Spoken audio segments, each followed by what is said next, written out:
योऽन्तः प्रविश्य मम वाचमिमां प्रसुप्तां सञ्जीवयत्यखिलशक्तिधरस्वधाम्ना अन्यांश्च हस्तचरणश्रवणत्वगादीन् प्राणान् नमो भगवते पुरुषाय तुभ्यम्.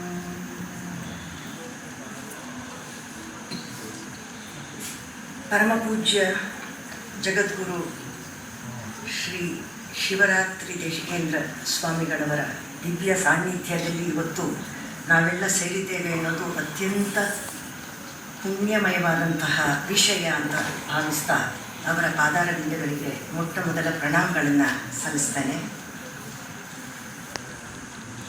ಸಭೆಯ ಮೇಲೆ ಅತ್ಯಂತ ಪ್ರೀತಿ ಇಟ್ಟು ಇಂದಿನ ಕಾರ್ಯಕ್ರಮವನ್ನು ಉದ್ಘಾಟಿಸಿದಂತಹ ಉದ್ಘಾಟಕರು ಹಾಗೂ ವೇದಿಕೆಯನ್ನು ಅಲಂಕರಿಸಿರುವಂತಹ ಸನ್ಮಾನ್ಯ ಗಣ್ಯರೆಲ್ಲರಿಗೂ ಕೂಡ ನನ್ನ ನಮಸ್ಕಾರಗಳನ್ನು ಮೊಟ್ಟ ಮೊದಲು ಸಮರ್ಪಣೆ ಮಾಡೋದಕ್ಕೆ ಇಷ್ಟಪಡ್ತೇನೆ. ಮಾಧವಿ ವಸುಧಾರಂಭಾಂ ಶಾಸ್ತ್ರಿ ವೆಂಕಟ ಮಧ್ಯಮಾಂ ಶ್ರೀಕಂಠಾರ್ಯ ಸುಸಂಪನ್ನಾಂ ವಂದೇ ಗುರು ಪರಂಪರಾಂ. ಇದು ನನ್ನ ಗುರು ಪರಂಪರೆಗೆ ನಾನು ಸಲ್ಲಿಸ್ತಾ ಇರುವಂತಹ ನಮಸ್ಕಾರ. ಆತ್ಮೀಯ ಸಹೃದಯ ಬಂಧುಗಳೇ, ನನ್ನ ಪ್ರಥಮ ಪ್ರಣಾಮಗಳನ್ನು ಪರೋಪಕಾರ ಪ್ರವೃತ್ತವಾದ ಪರಮ ಪೂಜ್ಯ ಜಗದ್ಗುರು ಶ್ರೀ ಶಿವರಾತ್ರಿ ದೇಶಿಕೇಂದ್ರ ಮಹಾಸ್ವಾಮೀಜಿಯವರ ಪಾದಾರವಿಂದಗಳಲ್ಲಿ ಸಮರ್ಪಿಸ ಬಯಸುತ್ತೇನೆ. ಇಂದಿನ ಸಾಮಾಜಿಕ ಹಾಗೂ ಆಧ್ಯಾತ್ಮಿಕ ಪರಿಸರವನ್ನು ಗಮನಿಸಿದಾಗ ಇಂತಹ ಮಹನೀಯರ ಮಾರ್ಗದರ್ಶನದ ಮಹತ್ವದ ಅರಿವಾಗುತ್ತದೆ. ಹಿರಿಯ ಜಗದ್ಗುರುಗಳಾದ ಡಾಕ್ಟರ್ ಶ್ರೀ ಶಿವರಾತ್ರಿ ರಾಜೇಂದ್ರ ಮಹಾಸ್ವಾಮಿಗಳವರ ಕೃಪಾಶೀರ್ವಾದದಿಂದ ಮೈತಳೆದ JSS ಕರ್ನಾಟಕದ ಸಾಂಸ್ಕೃತಿಕ ಹಾಗೂ ಶೈಕ್ಷಣಿಕ ಭೂಪಟದಲ್ಲಿ ತನ್ನದೇ ಆದ ಸ್ಥಿರ ಸ್ಥಾನವನ್ನು ಪಡೆದುಕೊಂಡಿದೆ. ಈ ಉನ್ನತ ಮೌಲ್ಯಗಳ ಪ್ರತಿನಿಧಿ ಸಂಸ್ಥೆಯು ನನ್ನ ಅತ್ಯಲ್ಪ ಸಾಧನೆಯನ್ನು ಗುರುತಿಸಿ ಶ್ರೀಗಳವರ ಸಂಸ್ಮರಣೆಯಲ್ಲಿ ನಡೆಯುವ ಈ ಸಾಲಿನ ರಾಷ್ಟ್ರೀಯ ಸಮ್ಮೇಳನದ ಅಧ್ಯಕ್ಷ ಪದವಿಯನ್ನು ನೀಡಿರುವುದು ಹೆಮ್ಮೆಗಿಂತಲೂ ವಿನೀತ ಭಾವವನ್ನೇ ಹೆಚ್ಚಿಸಿದೆ. ಇದಕ್ಕೆ ಕಾರಣೀಭೂತರಾದ ಸರ್ವರಿಗೂ ನನ್ನ ಕೃತಜ್ಞತಾಪೂರ್ವಕವಾದ ನಮನಗಳು. ಮುಂದುವರಿದು ನಮ್ಮ ನಾಡಿನ ಹೆಮ್ಮೆಯ ಸಾಂಸ್ಕೃತಿಕ ರಾಜಧಾನಿಯಾದ ಮೈಸೂರಿನ ಕಲಾ ಸುಗಂಧವನ್ನು ವಿಶ್ವದೆಲ್ಲೆಡೆ ಪ್ರಸರಿಸುತ್ತಿರುವ ವಿದ್ವದ್ಗಣ, ಇಷ್ಟು ದೊಡ್ಡದಾದಂತಹ ಒಂದು ವಿದ್ವತ್ ಸಭೆ ಇಂದು ಎಲ್ಲರನ್ನ ಬೆರಗುಗೊಳಿಸುವಂಥದ್ದು.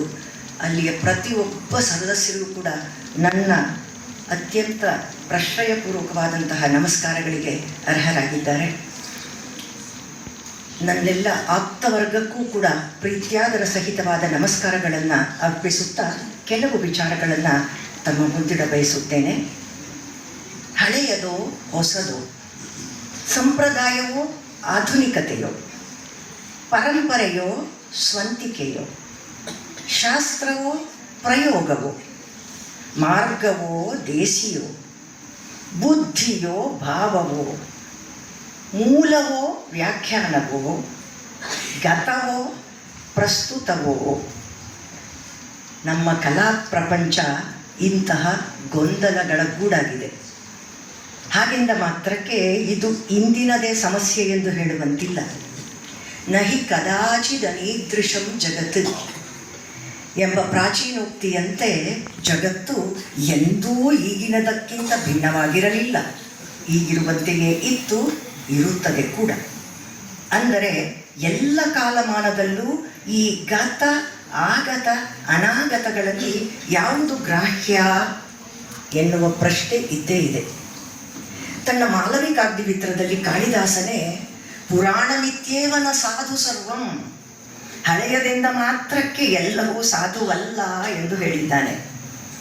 ಅದೇ ಈಗ ಪುರಾಣಮಿತ್ಯೇವ ಅಸಾಧು ಸರ್ವಂ, ಹಳೆಯದಾಯಿತು ಎಂದರೆ ಅದು ತ್ಯಾಜ್ಯ ಎನ್ನುವ ವಿಪರೀತಕ್ಕೂ ಹೋಗಿದೆ.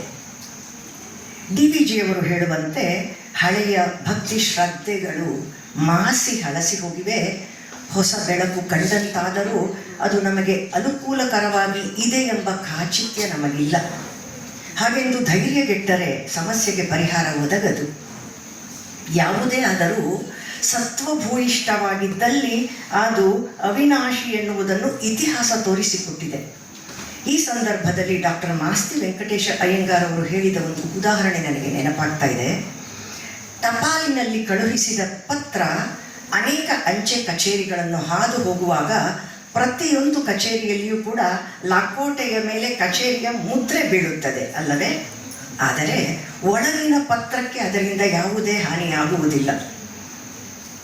ಹಾಗೆಯೇ ಬೇರೆ ಬೇರೆ ಪ್ರಭಾವಗಳಿಂದ ನಮ್ಮ ಸಂಸ್ಕೃತಿ ಬದಲಾದಂತೆ ಕಂಡರೂ ಅದರ ಸಾರವು ಅಳಿಯಲಾರದು ಎಂಬ ನಂಬಿಕೆ ಸಮಂಜಸವಾದುದೇ.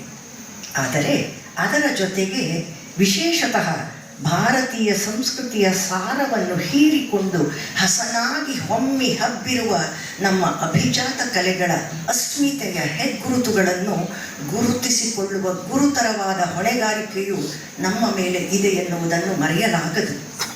ಕಾಳನ್ನು ಉಳಿಸಿಕೊಂಡು ಜೊಳ್ಳನ್ನು ತೂರುವ ಮೂಲಕ ಸಾರತರವಾದುದನ್ನು ಮುಂದಿನ ಪೀಳಿಗೆಗಳಿಗೆ ಕಾಪಿಡುವ ಪ್ರಯತ್ನವನ್ನು ನಾವು ಮಾಡಬೇಕಿದೆ. ಬೇರುಗಳನ್ನು ಭದ್ರಗೊಳಿಸಬೇಕಿದೆ. ಇಲ್ಲವಾದಲ್ಲಿ ಹೊರಗಿನ ಪ್ರಭಾವ, ಪ್ರಲೋಭನೆ, ಪ್ರರೋಚನೆಗಳ ಪ್ರವಾಹದಲ್ಲಿ ಸಹಸ್ರಮಾನಗಳಿಂದ ಉಳಿದು ಬೆಳೆದು ಬಂದ ನಮ್ಮ ಕಲೆ, ನಮ್ಮತನ ಕೊಚ್ಚಿ ಹೋಗುವ ಸಂಭವವುಂಟು. ಏಕೆಂದರೆ ಕುಮಾರವ್ಯಾಸನೆನ್ನುವಂತೆ ಬೇರು ನೀರುಂಡಾಗ ತನಿಯವೇ ಪೂರ್ವದ ಶಾಖೋಪಶಾಖೆಗಳು. ಮರದ ಬೇರು ಭದ್ರವಾದಷ್ಟು ಅದು ಎತ್ತರಕ್ಕೆ ಬೆಳೆಯಲು ಸಾಧ್ಯ. ಬೇರಿನ ಶಕ್ತಿಯೇ ಮರದ ಶಕ್ತಿ.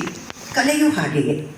ಕಲಿಯುವ ಸಂದರ್ಭದಲ್ಲಿ ತಾವು ಕಲಿಯುತ್ತಿರುವ ವಿಶೇಷವಾದ ಕಲಾ ಪ್ರಕಾರವನ್ನು ಆಳವಾಗಿ ಅಧ್ಯಯನ ಮಾಡಿ ಅದರ ರುಚಿ, ದರ್ಶನ, ಗಮ್ಯಗಳು ಚೆನ್ನಾಗಿ ಮನದಟ್ಟಾದ ಮೇಲೆ, ಅಂದರೆ ಬೇರು ಭದ್ರವಾದ ಮೇಲೆ, ರೆಂಬೆ ಕೊಂಬೆಗಳನ್ನು ಬೇರೆಯ ಕಲಾ ಪ್ರಕಾರಗಳ ಅಧ್ಯಯನದ ಮೂಲಕ ಕಲಾ ಸೌಂದರ್ಯಕ್ಕೆ, ಕಲೆಯ ಗೌರವಕ್ಕೆ ಧಕ್ಕೆ ಬಾರದ ರೀತಿಯಲ್ಲಿ ಪ್ರಯೋಗ ಪ್ರಯತ್ನಗಳಿಂದ ಬೆಳೆಸಬೇಕು.